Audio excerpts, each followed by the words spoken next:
Wow, Clement, you weren't kidding. Okay, maybe this will be easier or harder for me. I can't say yet. But hi, everyone. It's nice to meet all of you. Hope I'll see you eventually. My name is Anže, and I'm a historian. And for the last 3 years, I've also been a web developer at Infinum. I would like to start with my talk with a little disclaimer. I heard somewhere that a good talk provides some tangible knowledge or some actionable actions for the audience. So you have to know your audience. And it's not lost on me that I'm talking about entering the IT field on a tech talk. So my idea was to make a show of hands who is not currently working in IT. Maybe we can do that, but it will be like a bit self-contained. Oh, perfect. Thank you. Thank you for that one person in the back. This one is for you. Oh, 2, 3, perfect. That's actually more than I expected. I hope that you'll learn something new. Maybe you're even thinking about entering IT. And I hope I can shed some light on the path that awaits you. But for the rest of you who didn't raise your hand, this will probably be nothing revolutionary. But I still hope that I will provide some new value, maybe for the juniors in the crowd. I know that I struggled, and I still struggle with the idea that my suffering is unique, and that is only happening to me. I will talk a lot about that, and hopefully this will show you that growing pains are everywhere, especially in a difficult field like ours. And for more experienced colleagues here, maybe it will be a nice trip down the memory lane from where you were starting, and maybe it will help you to work with colleagues entering the field, with juniors that you're probably working with. My idea, how I'll present this talk is, first I'll just go through my experience, where I started, and what were the steps I took to arrive to my career switch. And as I said, I will try to pinpoint those big difficulties that I encountered that I might still be working on. Now, I think that a lot of technical talks start with the speaker going through their resume, through their pedigree. So he or she shows you that they know what they're talking about. And talking about my experience is quite easy, since that there's not much of it. Perfect. Okay. I, as I said, am a historian, and the title of my talk is From Medieval History. Oh, that was too fast.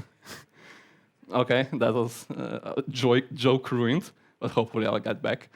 I chose medieval history because this is what I was writing my thesis on. Hopefully we'll get to it.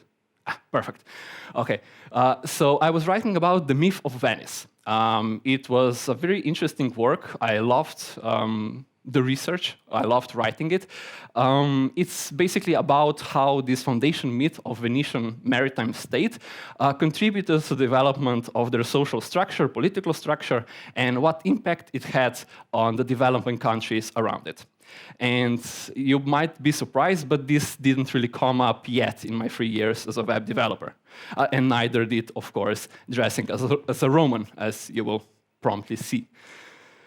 These are a few photographs from my previous career. I was a tour guide in the City Museum of Ljubljana.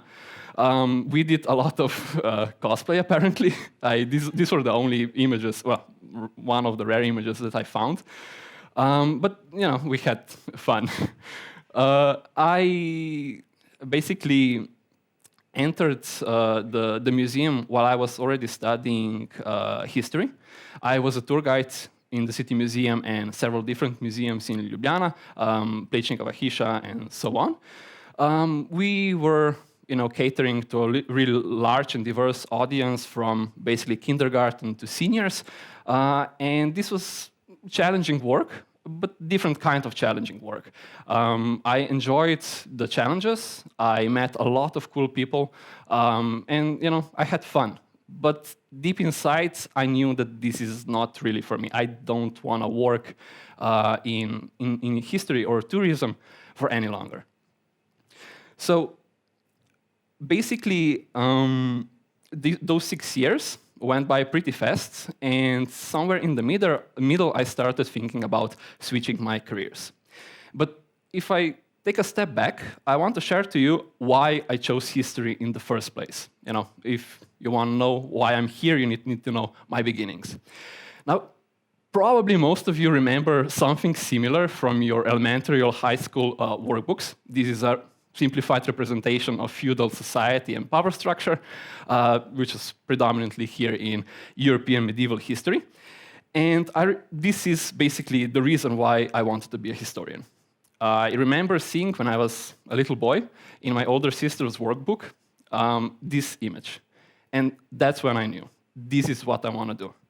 By this, I don't mean like autonomous dictatorship, profiting on the working class, but just studying history and stuff. And so when it was time to leave middle school, I enrolled in history. And quite suddenly, I was not happy anymore. I realized that even though I love history, and I still do, as I said, this was not the field I wanted to stay in. But I thought to myself, Anže, man, you're 20 years old. It's far too late for you to even think about switching careers. And I know this was completely stupid of me, but this kind of self-deprecating talk kept me stuck in that position for several years. Several times I tried to start with some tutorials. I wanted to learn coding on my own. I started, and then again, what are you doing this? You're too old. It's too late. And I stopped. So I had this back and forth for a couple of years until 2017, where my thesis was done, and I was slowly entering that post-graduation period, and I realized I don't really have a plan for the future. I didn't know what I want to do. And there was a moment when I just said, okay, why not? Let's do this. And this was the moment when I started to consciously work on my coding skills with the idea of sometime in the future, hopefully looking for a job in that field. It was hard. If any of you here are self-taught developers, you know that there are a lot of pitfalls that you can fall in that kind of pulls you back and provides some obstacles. But I was slowly but surely moving forward. And I felt that I needed more structure. I felt that just learning things on my own is not enough. So I enrolled in 2-year IT school. And I wasn't also too happy with that. I felt, again, that I'm losing time, and the curriculum, even though it was important, it's tackled foundational stuff, like what's a network and stuff like this. I wanted to code. I wanted to learn some programming languages. I wanted to do stuff. And luckily, on one of those classes, we were designing and making very simple web pages. We were using Bootstrap, so very simple HTML, simple CSS. We added some divs, some images, and some links. But nothing special, but it was enough for me. I really liked that. And that's when I knew I wanted to do web development. I didn't know how to do that. I didn't know what programming language I need to use. I knew HTML, apparently, but it was enough. From that point onward, I was looking in a direction, because before that, I didn't have one. And so enters Infinum Academy. Infinum Academy is a nice project that Infinum is working on for several years now. Currently, we have a lot of different academies from wide range of topics, from web design, back-end design, and so on. But back then, in 2019, when it was first held here in Ljubljana, when I decided to enroll, I had only 2 options, JavaScript or Android. And since I knew that I wanted to do web development, I decided on JavaScript. And I went to the entrance exam. That was an experience. But somehow I passed it, and we started with the lectures. And straight off the bat, it was something completely different from what I was doing up to that point, which was, basically this in probably a second or 2. Yeah, probably all of us are guilty of this at some point. I started tutorials on and on again, getting to the middle, losing focus, stopped for half a year, and then when I came back, oh, maybe I should start from the beginning. Surely I'm going to finish this time, right? But, apples, the pile of apples kind of grew. And this tutorial limbo is one of those things that I would change if I would do this again. Tutorials are great for introducing you to the topic. Of course, they're very, very useful if you don't know how to start. But if I could go back in time to my younger self, I would say just try to do something. Try to do something stupid and just figure it out on your own, on the way while you're working. Because in the academy, that's what we did, right? It was like a 1 month experience, very intense experience, when we were slowly building our own small React application.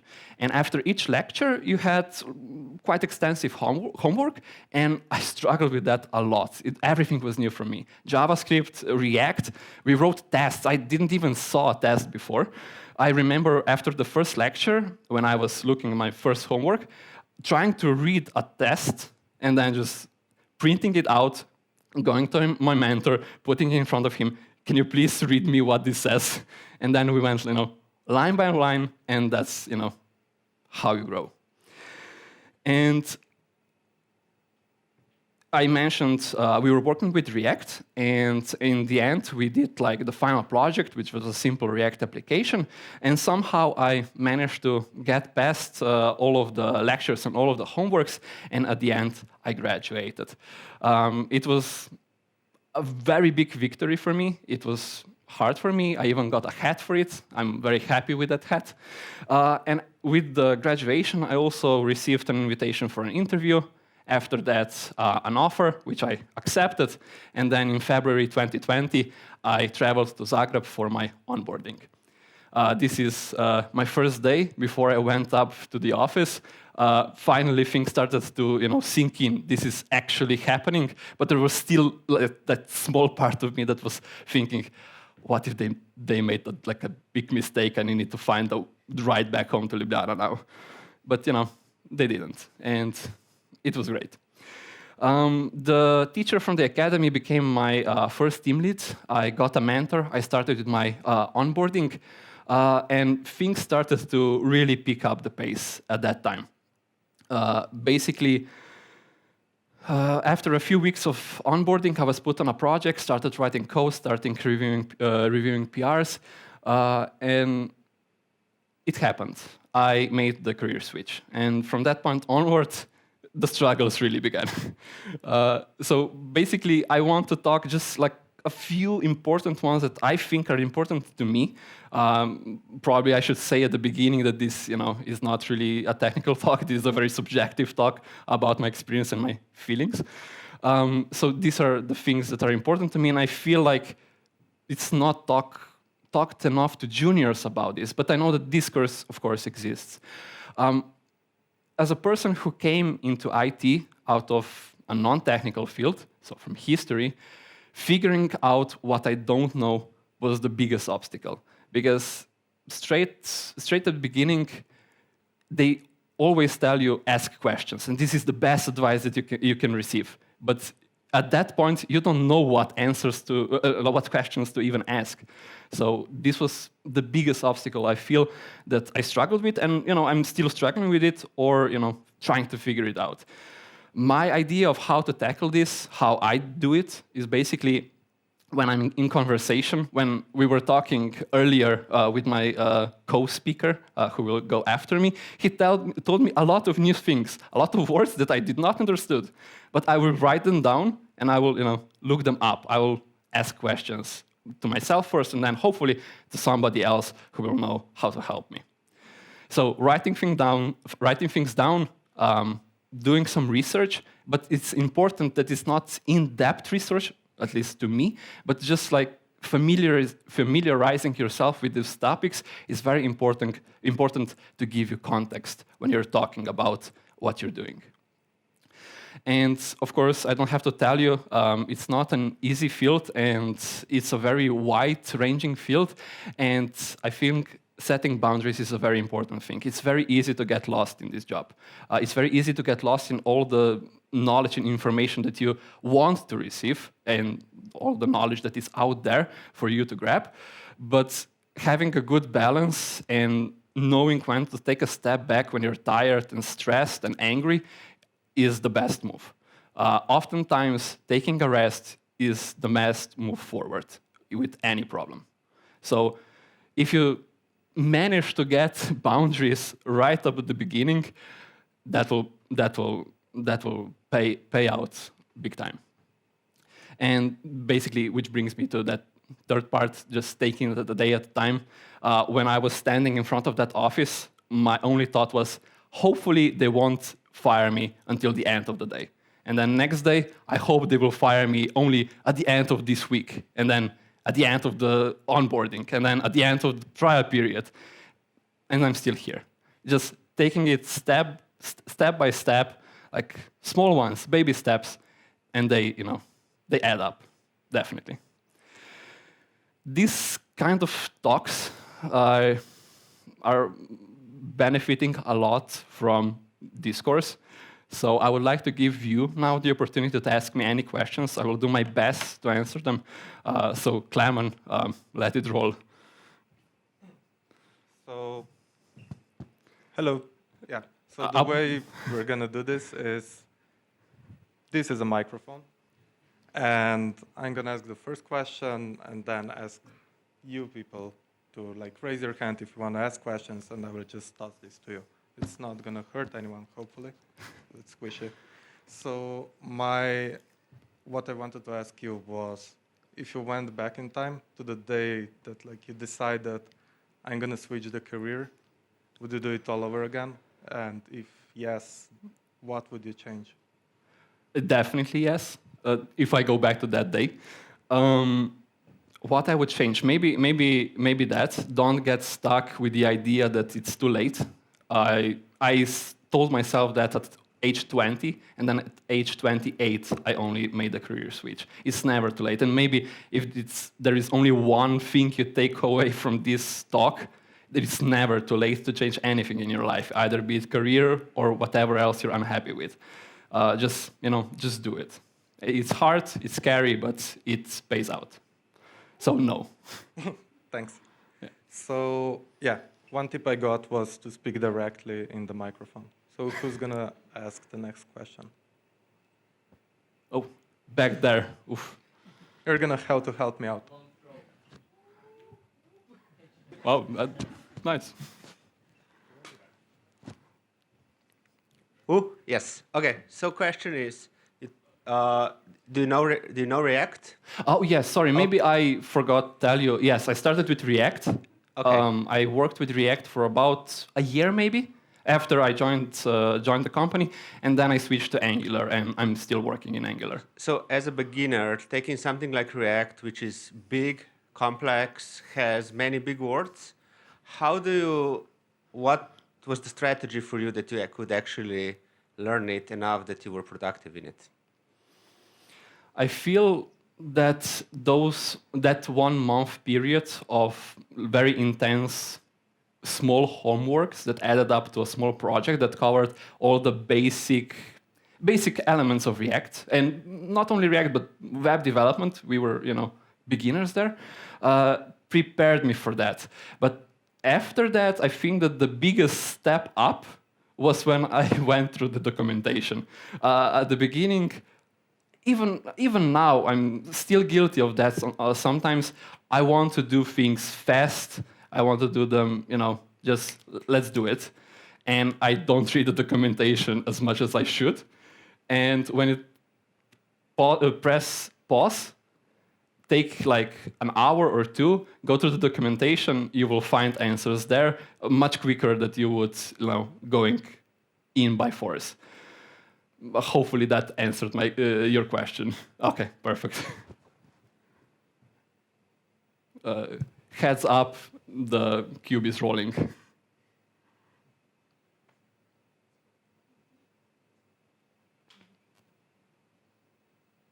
Anyone?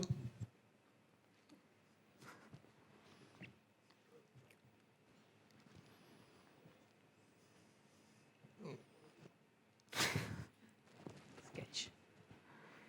Hi, Anže. Thank you for a wonderful talk. I want to ask you, so a couple of years passed since you started your journey.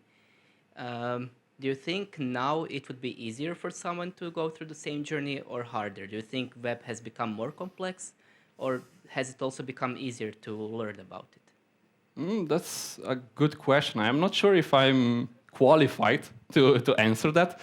I feel, for me personally, it's getting easier, but that's because I'm gathering experience and it's easier to pick up new topics. I think that if you're entering web development, it's getting easier, especially if you know what you want to do. Even back then, when I first started, even before I graduated and stuff like this, I think that web development has the biggest present and lowest cost of entry if you're a self-taught developer. There are a lot of very good resources out there that can help you figure out web development. It's maybe harder if you don't know what you want to do. It's like, should I do Angular, should I do React, and then you do both halfway. That's maybe a big problem. And I think that the field could be a bit saturated with that, especially the tutorial field is a bit saturated with that. So finding a good tutorial, I think the first step is knowing what you want to do and then sticking to it. Maybe if I can piggyback on your question, I know that a lot of people ask me about switching from React to Angular after only 1 year. Maybe somebody is also curious about that. I'm happy with Angular now, but I feel like I did it too soon. I was a mediocre at best React developer, and then I switched to Angular. And I know that if I go back to React, it will be easier for me to pick it up again. But I regret not sticking with it a bit longer, just to get the foundation, right, and then move on. I think that jumping from one topic to another, especially at the beginning, when you're struggling with it, is not ideal, especially, if you're a person like me. Thank you. Thanks for the question. I think we're there. Yeah. All right, thank you. Thank you for your talk. It's kind of, not really, but a similar journey for me at least. And my question is, now that you've been in the industry for a few years, have you ever thought about what you might have missed out by not going the traditional computer science university route that a lot of people go? Yeah, good question. Of course, there are, I wouldn't say regrets, but I think about it from time to time, obviously. I know that if I would go the traditional route, by now, I would be a better developer. My coworkers could rely on me better than they do now. I could be a mentor to other younger people now. But I'm happy with the way I took it. The way I took could be, a scenic route to this point, but I'm still here. And along the way, studying history, working in the museum, all of these are experiences and lessons and ideas that I cherish a lot, and these are the core being of who I am as a person, and relationships I built in studying history or working in the museum are very important to me. So just because of that, I couldn't say that I regret or that I would change anything. Thank you. Thanks. What are the skills that you obtained during your first career and that you use now in programming? That's a good question. I always have the idea of somehow combining history and development. Someday I might, maybe at least for a personal project. We'll see. But I would say demos are going nicely. I remember when I first started, when I went on my first demo, on my first project, it was maybe 4th, 5th month, everybody was like, Anže, take it easy, don't worry if this will go badly, this is your first demo. And it was fine, I wasn't scared. I think that fear of public speaking, after 6 years of being a tour guide, it's gonna get beaten out of you, or it becomes a routine. Of course, you have the jitters and everything, and the butterflies, but once you start, it's okay. So I'm most grateful for that, because before I started working in the museum, I was extremely shy, no eye contact, mumbling in my beard. So I think that this is the biggest point that I took from my previous career. Yeah. And I think there was a second part of your question, sorry. No, okay, perfect. Thank you. And I think there was also questions over there. Thanks. Thanks for the talk. As a biologist working in IT, I can totally relate. But I find your transition interesting because it seems like a clear cut. And I'm curious, was there a person pushing you this way, or were you just drawn in by the technology and the things that you could develop? I would love to say that I had like a aha moment like I did with the feudal system pyramids, that I want to do, web development or any development at all. But yes, there was a person who was an inspiration for me. She's actually back there. Thea, say hi. Thea is also made a transition to web development about, let's say, 2 years before I started seriously thinking about it. And I remember we met up for coffee, and I asked her, how did you do it? How can I do it? And she went through with me through the steps she took, what were the problems she encountered, so I could anticipate them. And she was like a role model to me that, it was a confirmation. Okay, this is doable. I can do this. So yeah, thanks, Thea. Woo.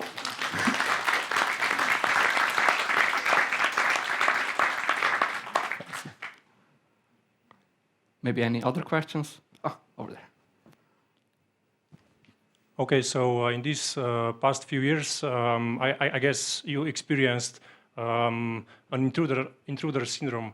Like, how did you cope with it? I'll let you know when I figure it out. Obviously it's very hard, especially if you're a person who is predisposed to that kind of thinking, which I am. I don't know, it never goes away, but you kind of get used to it. I'm not happy with that answer. I don't want this to be true. But I think once you stop thinking about so much, do I fit in? Can I do this? And then just realize, hey, I'm doing this. I'm here. There is nobody pulling me back or gatekeeping me from this. I am here and I'm a developer. I can do this. So saying this to yourself from time to time is very beneficial, and it's also great to find a group of people that you're comfortable with, your coworkers, to have a nice support system, and if they're understanding and encouraging, that also means a lot. Thanks, guys.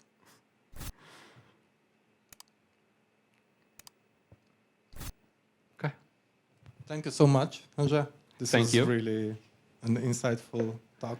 I really enjoyed it, and thanks also for posing those questions. Thanks, all of you. It was nice meeting you. I'll be around, so if you have any more questions, let me know. I'm on LinkedIn. Send me a message there. Clearly, you'll see I like talking about this. And thank you for all the organizers for inviting me, and hopefully see you soon. Thanks.